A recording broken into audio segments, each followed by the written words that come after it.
those that are impossible are up to God.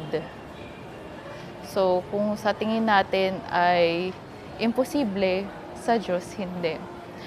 Which is, ilang beses ko na pong napatunayan sa buhay ko. Sa panahong mahirap at maituturing na kritikal ang paglalakbay, lalo na sa mga nasa kabataan, kinakailangang manindigan pa rin sa matuwid na pagdadala ng buhay at patunayang nasa Ama pa rin ang pagtitiwala at pananampalataya.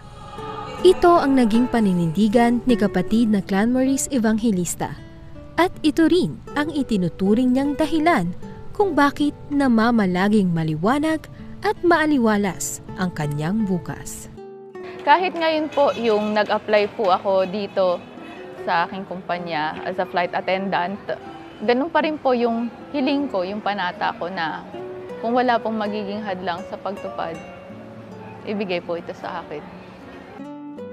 Sa tuwing maayain po nila ako sa inuman, tara inuman, kasi nasa ibang bansa party, makipagkilala kung kani-kanino. Sabi ko, wag na lang. Matutulog na lang po ako ng maaga, gigising ng maaga para mag-travel, kaysa makagawa po ako ng labag sa aral ng ating Panginoong Diyos. Palibhasa ako po ay nasa kahalalan, ako po ay mamumuhay ng nasa kabanalan. Lagi niyo pong unahin yung paglilingkod sa ating Diyos. Kasi yan po yung magiging susi natin sa tagumpay. Lagi niyo pong tatandaan na walang tapat na pinabayaan ng Diyos. Kahit paulit-ulit kang sinasaktan ng mundo, huwag kang susuko. Tandaan mo, meron po tayong Diyos na handang makinig sa atin. Handang tuparin lahat ng mga pangarap mo.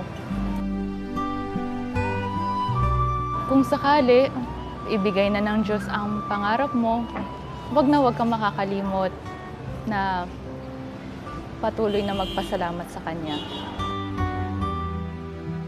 Kung magkakaroon po uli ng pagkakataon na mamimili ako kung pagtupad ng aking tungkulin o mas magandang oportunidad, palagi ko pa rin pong pipiliin ang tungkulin.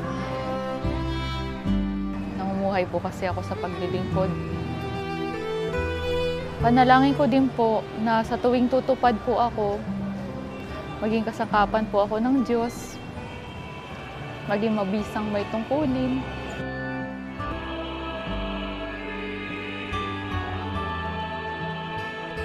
Patuloy pong palakasin ang aking pananampalataya, pag-ibig at pag-asa. Manalangin ko rin, lagi akong samahan ng Diyos sa aking mga paglalakbay. Huwag niya akong iiwan, lagi niya akong gagabayan. Kasi hindi ko po kakayanin kung iiwan niya ako. Kasi simula po pagkabata, ramdam ko na po yung pagsama sa akin ng Diyos.